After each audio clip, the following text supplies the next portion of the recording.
Hello guys. तो आज हम लोग पढ़ने वाले हैं यूपी पीजीटी के लिए और फिजिक्स सब्जेक्ट को हम लोग पढ़ेंगे। ठीक है, यूपी पीजीटी और इसमें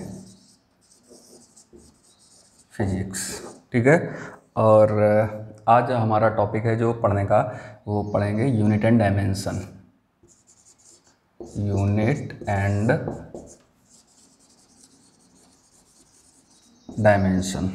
ठीक है, ये बहुत ही छोटा टॉपिक है और एक तो बिल्कुल छोटा सा है और 2 से 3 क्वेश्चन इस टॉपिक से आते ही आते हैं इस चैप्टर से। ठीक है, सबसे खास बात इस चैप्टर की ये है कि इसके सभी क्वेश्चन हो जाते हैं। मतलब अगर इसको एक बार पढ़ लिया, अच्छे से पढ़ लिया, तो इसका कोई भी क्वेश्चन रुकने वाला नहीं होता है। ठीक है, और वैसे देखो तो ये चैप्टर अपने को तभी आ सकता है जब हम लोग पूरी फीस कंप्लीट कर लें, और अपने इतना तो हम लोग जानते हैं सभी फार्मूले लगभग अपने को आते हैं। ठीक है, तो ये चैप्टर हम लोग पढ़ सकते हैं।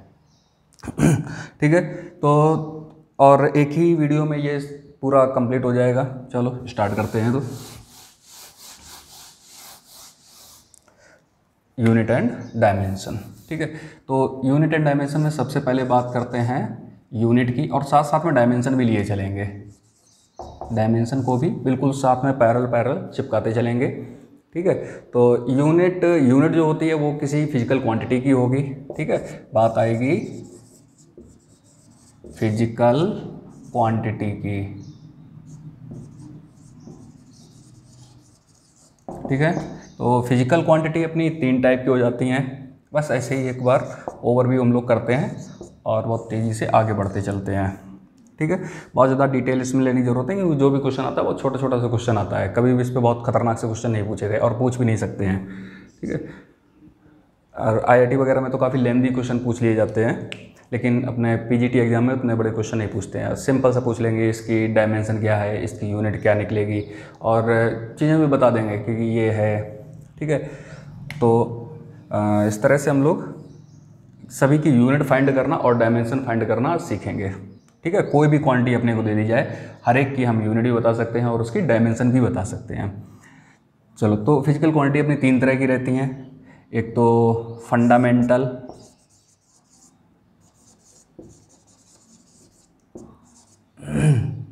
ठीक है, दूसरी होती है डेराइव्ड, तीसरी जो क्वांटिटी होती है वो सप्लीमेंट्री।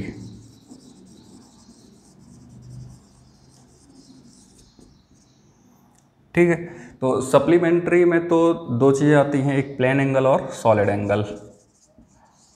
प्लेन एंगल और दूसरा हो जाएगा सॉलिड एंगल।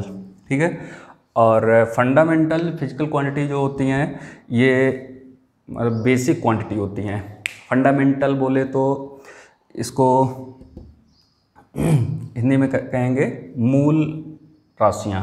ठीक है, तो मूल राशियाँ या फंडामेंटल क्वांटिटी अपने पास मिनिमम 7 होती हैं, और ये 7 क्वांटिटी हैं। लेंथ, दूसरी हो जाएगी मास, टाइम, टेम्परेचर, इलेक्ट्रिक करंट,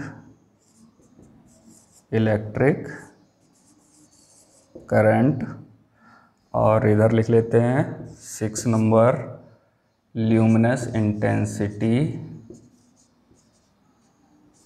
जगह नहीं, थोड़ा शॉर्ट में ही निपटा लेते इसको।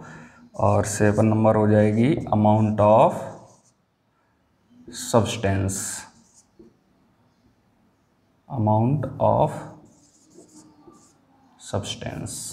ठीक है, अमाउंट ऑफ सब्सटेंस। तो इस तरह से हमारी ये 7 फंडामेंटल क्वांटिटी होती हैं, और इन 7 से हम पूरी की पूरी फिजिक्स डिफाइन कर सकते हैं। ओके, चलो, तो डेराइव्ड क्वांटिटी होती हैं जो फंडामेंटल की हेल्प से बने। फंडामेंटल जो किसी की हेल्प से नहीं होती हैं, मतलब खुद में ही होती हैं। जैसे लेंथ किसी से नहीं मिलती है, लेंथ अलग अपना है। ठीक है, इस तरह से मास अपना फ्री है। ठीक है, और डेराइव्ड जो क्वांटिटी होंगी वो फंडामेंटल की ही हेल्प से बनती हैं। जैसे कि इसके एग्जांपल देखते हैं, स्पीड, सबसे पहला स्पीड ले लें, या फिर और सिंपल लेना चाहो तो एरिया ले सकते हैं। एरिया, एरिया होता है लेंथ इंटू ब्रेड्थ है, तो ब्रेड्थ भी तो लेंथ ही रहता है, तो लेंथ इंटू लेंथ मतलब लेंथ स्क्वायर हो जाएगा। ठीक है, तो देखो दो फंडामेंटल क्वांटिटी आई, लेंथ और लेंथ, तो हमें एक नई टाइप की क्वांटिटी मिली एरिया। ठीक है, तो इस तरह से ये डेराइव क्वांटिटी होती है। और एक और एग्जांपल ले लेते हैं, स्पीड। स्पीड में दो क्वांटिटी फिर से हैं, एक तो डिस्टेंस अपॉन टाइम। ठीक है, डिस्टेंस मतलब हो जाएगा लेंथ से लेंथ, और टाइम तो टाइम अपना है। तो दो फंडामेंटल क्वांटिटी फिर से आई एक साथ, तो हमें नई टाइप की क्वांटिटी एक जनरेट की, वो है स्पीड। ठीक है, अच्छा एक बात और ध्यान रखना कि हमेशा किसी भी क्वांटिटी में सिर्फ उसी क्वांटिटी को ऐड कर सकते हैं, सब्ट्रैक्ट कर सकते हैं। ठीक है, चाहे वो फंडामेंटल हो या डेराइव्ड, इससे कोई फर्क नहीं पड़ता है। तो कोई भी क्वांटिटी हो, जैसे स्पीड है तो स्पीड में स्पीड को ही ऐड कर सकते हैं या स्पीड को ही सब्ट्रैक्ट कर सकते हैं। ठीक, या इसमें ले लो तो लेंथ में सिर्फ लेंथ को ही हम ऐड किया जा सकता है और लेंथ को ही सब्ट्रैक्ट किया जा सकता है। लेंथ में ना तो टाइम को ऐड कर सकते हैं, ना मास को ऐड कर सकते हैं, ना टेम्परेचर कर सकते हैं, किसी के साथ कुछ नहीं ऐसा रिलेशन बनाया जा सकता है। ठीक है, लेकिन मल्टीप्लाई और डिवाइड किए जा सकते हैं। ठीक है, देखो मल्टीप्लाई ये डिवाइड किया, देखो लेंथ को टाइम से डिवाइड किया तो अपने को नई एक क्वांटिटी मिल गई स्पीड। ठीक है, मल्टीप्लाई किया था तब भी एक नई क्वांटिटी मिली थी एरिया। तो मल्टीप्लाई और डिवाइड हो सकते हैं। ठीक है, तो ये इनके होने से एक नई क्वांटिटी जनरेट हो जाएगी, लेकिन एडिशन और सब्ट्रैक्शन कोई अलग अलग क्वांटिटी के नहीं हो सकते हैं। ठीक, मतलब जैसे एरिया में कुछ और एरिया में स्पीड ऐड कर रहे हो तो ये गलत हो जाएगा। फिर ये दो टाइप, ये अलग अलग क्वांटिटी कभी ऐड नहीं हो सकती हैं। ठीक है, ये एक क्वेश्चन एक बार केवी के पीजीटी एग्जाम में पूछा गया था, वो आगे डिस्कस करते हैं। ठीक, तो चलो ये अपने को पता हो गई फंडामेंटल क्वांटिटी। ठीक है, अच्छा इसकी अब हम यूनिट की भी बात कर लेते हैं यहीं पर। ठीक है, तो यूनिट की अगर बात करें तो यूनिट एक तो कई सारे सिस्टम चले अपने यहाँ क्या अपने वर्ल्ड में, एक जो कुछ अच्छे जो सिस्टम थे बस उनको रखा गया, बाद बाकी सबको हटा दिया गया। एक MKS, FPS और CGS। ठीक है, जब इनसे भी थोड़ी दिक्कत होने लगी तब इनको भी मिला करके एक और इंटरनेशनल सिस्टम बना दिया गया कि अपने कंट्री में भाई कुछ भी करते रहो, लेकिन अगर किसी दूसरे कंट्री के साथ जाते हो तो जो इंटरनेशनल सिस्टम डिसाइड किया जा रहा है बस उसी पे काम करना। तो उसको बोला गया SI system, SI unit, SI unit. ठीक है, सिस्टम ऑफ इंटरनेशनल यूनिट, ये नाम दिया गया। ठीक है, तो हम लोग अभी इसमें SI यूनिट की ही बात करेंगे, और जब आगे फिजिक्स पढ़ेंगे तो उसमें जहाँ जहाँ भी जो भी ज़रूरत आती जाएगी सबके बारे में, इन सभी के बारे में बात करते चलेंगे। सभी क्वांटिटी अलग अलग निकाल के हम लोग रखते जाएंगे। ठीक है, तो लेंथ की अगर बात करें तो इसकी यूनिट होती है मीटर, यहीं पे साइड में छोटा छोटा लिख लेते हैं। मास की यूनिट होती है किलोग्राम, और सिंबल होता है इसका स्मॉल m, इसका होता है सिंबल kg। यूनिट के ही सिंबल हैं ये। ठीक है, और टाइम का सिंबल हो जाएगा सेकेंड, टाइम की यूनिट सेकेंड होती है तो इसका सिंबल सेकेंड। टेम्परेचर का केल्विन, इलेक्ट्रिक करंट का एम्पियर। ठीक है, और इस तरह से ल्यूमिनस इंटेंसिटी का कैंडेला लिखते हैं तो इसका सिंबल रहता है CD। ठीक है, अमाउंट ऑफ सब्सटेंस का MOLE होता है, मोल पूरा मतलब इसकी यूनिट, लेकिन हम लोग जो शॉर्ट में लिखते हैं MOL बताया गया, E हटा दिया बस। ठीक है, तो इन सभी के हमने ये SI यूनिट भी लिख लिए। ठीक है, अच्छा अब डेराइव्ड क्वांटिटी के अगर SI यूनिट की बात की जाए तो ये भी देखो फाइंड कर सकते हैं। इसमें क्या है, लेंथ स्क्वायर दिया गया है, लेंथ का यूनिट क्या होता है मीटर, तो मीटर लिखेंगे, और स्क्वायर है तो स्क्वायर लगा देंगे, तो एरिया की यूनिट मिल गई अपने को मीटर स्क्वायर। ठीक है, इसी तरह से स्पीड की अगर यूनिट की बात करें तो डिस्टेंस मतलब लेंथ की जो यूनिट होगी वो मीटर, और टाइम की यूनिट होगी सेकेंड, तो स्पीड की यूनिट हो जाएगी मीटर पर सेकेंड। इस तरह से यूनिट फाइंड कर लेते हैं, और भी दिखाते हैं आपको।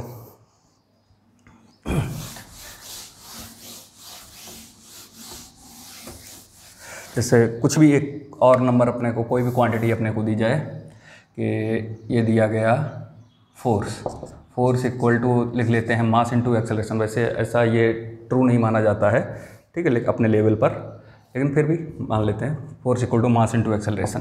ठीक है, तो मास की जो यूनिट है वो kg, और एक्सेलरेशन की यूनिट हो जाती है मीटर पर सेकेंड स्क्वायर। ठीक, तो फोर्स की भी यूनिट क्या होगी, kg मीटर पर सेकेंड स्क्वायर, ये यूनिट आ गई। इसी को बोला गया न्यूटन। ठीक है, क्योंकि न्यूटन ने फोर्स के बारे में बताया था, तो उनको थोड़ा सम्मान देने के लिए इस टर्म को ही न्यूटन नाम दे दिया गया। ठीक है, अगर कभी भी यूनिट की बात आती है तो अपने को ये ना लिख करके ये ढूंढना पड़ता है। ठीक है, तो इस तरह से हम लोग किसी की भी यूनिट फाइंड कर सकते हैं। और कोई गंदा सा कुछ भी अगर पकड़ा दें, जैसे F = G m1m2/r², ये ग्रेविटेशन का फार्मूला है, सभी लोग जानते हैं। इसमें अगर इस G की यूनिट पूछ दी जाए तो देखो हम लोग क्या करेंगे, G को इधर रखेंगे, बाद बाकी सबको इधर भगा देंगे, तो F r²/m1m2। ठीक है, अच्छा m1 मास है, m2 भी मास है।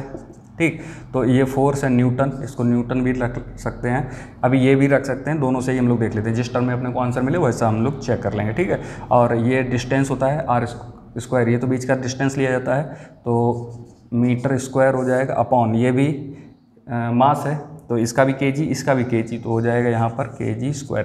तो g का यूनिट निकल आया न्यूटन m²/kg²। ठीक है, अच्छा न्यूटन को अगर हम इस तरह से ओपन कर लें तो ये हो जाएगा kg m/s² इंटू m²/kg²। ठीक है, तो kg से एक ये स्क्वायर इसका कैंसिल हो जाएगा। ओके, तो अपने पास जो यूनिट बचेगी ये आएगी m³/s²/kg, बस kg रहेगा, m³/s²/kg। ठीक है, तो इस तरह से हम ये यूनिट फाइंड कर सकते हैं। ठीक, कोई भी अननोन टर्म हो, कोई भी ऐसी रॉकेट साइंस नहीं होती है यूनिट फाइंड करने के लिए। ठीक है, तो किसी भी क्वांटिटी की अपने को यूनिट बोल दी जाए कि इसमें ये ऐसा ऐसा नंबर लिखा हो, इसमें ये है और ये कोई एक अननोन है और इसकी यूनिट बताओ, तो सबको एक तरफ भगाओ और इसकी यूनिट निकल आएगी। ठीक है, तो कोई भी इसमें ऐसा खतरनाक काम होता ही नहीं है यूनिट में। ठीक, चलो अच्छा, तो नेक्स्ट देखते हैं, अपना डायमेंशन पर चलते हैं। ओके, यूनिट तो अपने को समझ आ गया होगा, तो हम यूनिट किसी भी क्वांटिटी की, कोई भी कैसा भी गंदा सा अपने को दे दिया जाए उसकी हम यूनिट फाइंड कर सकते हैं। ठीक है, चलो अच्छा, अब बात करते हैं डायमेंशन की। तो डायमेंशन में ये जो 7 फंडामेंटल क्वांटिटी थी, इन्हीं के सिंबल यूज किए गए, इन क्वांटिटी के सिंबल यूज किए गए। ठीक है, यूनिट के सिंबल यूज नहीं किए गए। तो क्वांटिटी जैसे एक बार लिख लेते हैं इधर, लेंथ, मास, टाइम, टेम्परेचर, इलेक्ट्रिक करंट,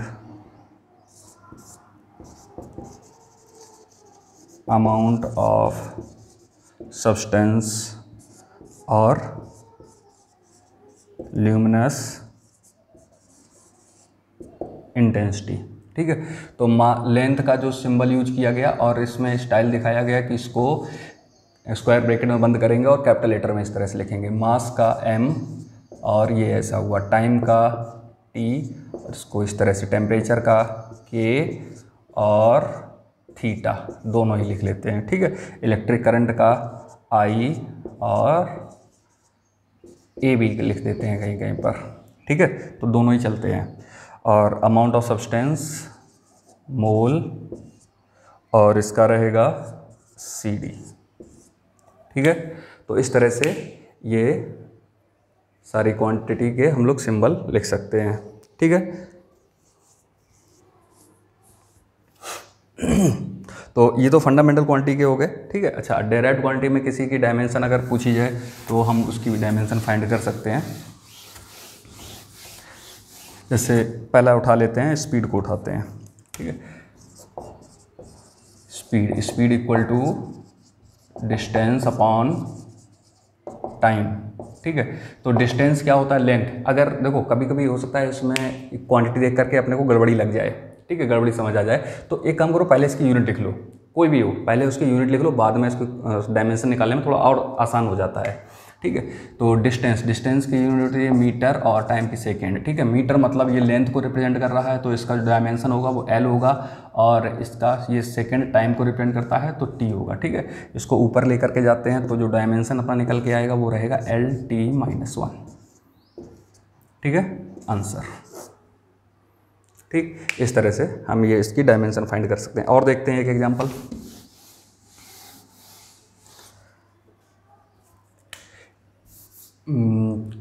चलो जी को ही उठा लेते हैं, थोड़ा बड़ा एग्जांपल ले लेते हैं। F इक्वल टू जैसे जी m1 m2 upon are square, ठीक है। तो इसमें जी का डायमेंशन इस बार फाइंड कर लेते हैं। तो जी इक्वल टू, देखो कुछ डायमेंशन अपने को याद भी रखने पड़ेंगे, ऐसा नहीं है, जैसे स्पीड है, एक्सेलरेशन है, ये इनके यूनिट और डायमेंशन अपने को याद भी होने चाहिए, ठीक है, क्योंकि ये याद रखने से अपने को थोड़ी आसानी हो जाएगी, वहाँ जल्दी काम हो जाएगा। अब यहाँ पर मान लो अपने को फोर्स का डायमेंशन नहीं आता है, तो फिर से फोर्स का डेराइव करेंगे, उसके बाद में फोर्स का यहाँ पे पुट करेंगे, तब आगे काम बढ़ेगा, तो काम लंबा हो जाएगा, ठीक है। तो इतना टाइम रहता नहीं है, तो थोड़ा सा अपने को याद भी होना चाहिए, ठीक। 2-4 डायमेंशन, 4-5 डायमेंशन ही मेन याद रहें, जैसे फोर्स हुआ, स्पीड है, एक्सेलरेशन है, और कुछ एनर्जी वगैरह, ठीक है। इनके डायमेंशन अपने को याद रहें तो ज़्यादा अच्छा रहता है, स्पीड में काम होता है अपना, ठीक है। बस इतने ही 4-5 ही याद रहें, इतने से ही हो जाएगा, ठीक है। चलो, तो इसका जो ये जी है इसको लिखेंगे, इसको सबको इधर भगाते हैं, F R square upon M square लिख लेते हैं, ठीक है, क्योंकि मास है दोनों ही, तो मास का स्क्वायर लिख लेते हैं, ठीक। अच्छा, फोर्स का जो डायमेंशन होता है वो रहता है एम एल टी माइनस 2। पीछे हम लोगों ने जो यूनिट लिखी थी मीटर पर सेकेंड स्क्वायर, kg मीटर पर सेकेंड स्क्वायर, ठीक है। तो इसे यहाँ से निकाल सकते हैं, kg का जो डायमेंशन होगा, जो मास को रिप्रेजेंट कर रहा है m, मीटर l को, अपॉन सेकेंड, तो टाइम का स्क्वायर होगा, t का स्क्वायर ऊपर जाएगा तो -2, तो mlt -2, ठीक, इंटू डिस्टेंस मतलब L2 अपॉन, ठीक है। एग्जाम में ये ऐसे ब्रैकेट नहीं लगाने, वहाँ पे से फटाफट अपने को करते चले जाना है। और मास होगा तो m2, ये m तो मास को ही रिप्रेजेंट कर रहा है, तो मास का सिंबल m होता है, तो m2, ठीक है। अब इसको ऊपर लेकर के जाते हैं, इससे इसको उड़ा दें, तो ये ऊपर जाएगा m-1 L3t-2, ऐसे, ये लो इसकी डायमेंशन आ गई। तो किसी की भी अपने से कोई भी गंदा सा सवाल कर दिया जाए, इसकी यूनिट बताओ, इसकी डायमेंशन बताओ, बस लो खटाक से एकदम 1 सेकेंड में, कोई भी अपने को इसमें दिक्कत नहीं आ सकती है, ठीक है। चलो, तो और देखते हैं इसमें, जैसे किसी अननोन या कांस्टेंट की डायमेंशन पूछते हैं।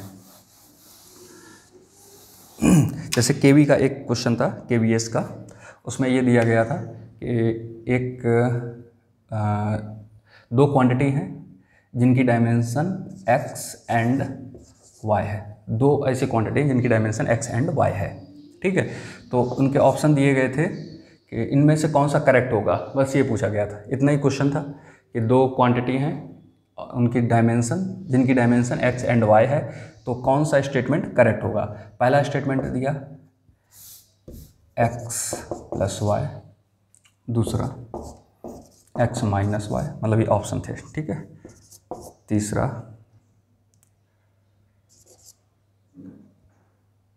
x प्लस 2y, और जो fourth number x upon y, ठीक है। इस तरह से दिए गए थे, ओके। जबकि x और y 2 अलग अलग क्वांटिटी की डायमेंशन है, ठीक, तो ये किस रिलेशन में करेक्ट होंगे, ठीक है, समझना ये था। तो देखो, अभी जैसे हमने शुरुआत में हम लोगों ने बात की थी कि किसी भी 2 अलग अलग क्वांटिटी को ना तो हम ऐड कर सकते हैं और ना ही सब्ट्रैक्ट कर सकते हैं। तो देखो, ये ऐड हो रहा है, सब्ट्रैक्ट हो रहा है, ये ऐड हो रहा है, तो ये तो हो ही नहीं सकते हैं, ठीक है। लेकिन मल्टीप्लाई और डिवाइड हो सकते हैं, क्योंकि इनसे फिर हमें अलग टाइप की क्वांटिटी जनरेट होती हुई मिलेगी, ठीक है। तो ये वाला करेक्ट है, ठीक है। x अपॉन वाई करने से एक नई क्वांटिटी जनरेट हो जाएगी, तो ये पॉसिबल है, ये सही है, हो सकता है ऐसा, ठीक है। लेकिन ये बिल्कुल भी नहीं हो सकते हैं, ओके।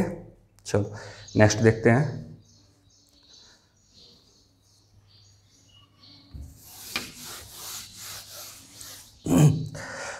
जैसे किसी भी अननोन टर्म की अपने को डायमेंशन पूछी जाए, कोई भी अननोन टर्म ले लिया गया, एक्स वाई जेड, क्या ले ले, पहले एक इक्वेशन लिख कर दिखाता हूँ आपको। जैसे एक इक्वेशन होती है जो हम लोग इक्वेशन ऑफ मोशन में देखते हैं, v equal to u plus a t, ठीक है। तो देखो, अभी जो बात की थी, किसी भी क्वांटिटी में सिर्फ उसी को ऐड कर सकते हैं और उसी को सब्ट्रैक्ट कर सकते हैं। ये क्या है, वेलोसिटी, फाइनल वेलोसिटी, इनिशियल वो अलग बात है, लेकिन है तो वेलोसिटी ही, ये भी वेलोसिटी। तो इस वेलोसिटी में ये क्या ऐड कर सकते हैं, ये भी टर्म मिलकर के क्या बन रही है, वेलोसिटी, ठीक है, ये भी वेलोसिटी ही बन रही है, ठीक। तो देखो, जो ये है वही ये है, वही ये भी है, ठीक है, इसको बोलते हैं principle of homogeneity, principle of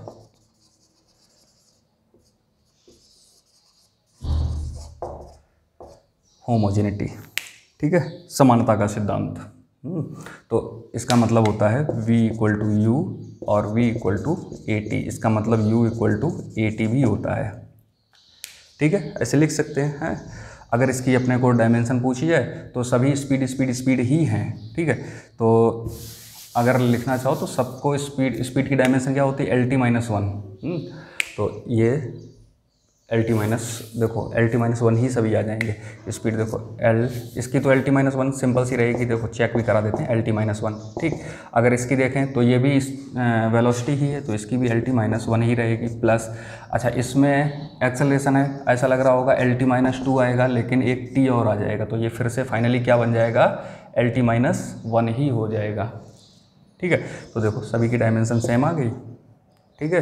तो हम इससे ये भी चेक कर सकते हैं कि कौन सा फार्मूला हमारा करेक्ट है, ये रिलेशन करेक्ट है कि नहीं है। और ये सिर्फ चेक कर सकते हैं डायमेंशन से कि ये हमारा जो रिलेशन है ये डायमेंशनली करेक्ट है कि नहीं है। बस हम डायमेंशनली करेक्ट ही बता सकते हैं, फिजिकली करेक्ट है कि नहीं है ये डायमेंशन से हम बात नहीं कर सकते हैं, डायमेंशन से ये चीज़ें पता नहीं चलती हैं, ठीक है। क्योंकि किसी भी कांस्टेंट टर्म की डायमेंशन नहीं आती है। अब कभी ऐसा मत करना कि ये दोनों जुड़े हुए हैं, मतलब एडिशन में अपने को दिख रहे हैं तो हम इनको ऐड करके लिख देंगे 2 LT-1 ऐसा करते हैं, ऐसा नहीं करते हैं, ठीक है। डायमेंशन ऐड और सब्ट्रैक्ट नहीं करता है, ओके। तो इसको ऐसा ही छोड़ दिया जाता है, ठीक। और इसी को हम लोग ट्रू मानते हैं, ये मान लेंगे दोनों साइड बराबर है। देखो इधर भी LT-1 रहा, इधर भी LT-1 रहा, ठीक है।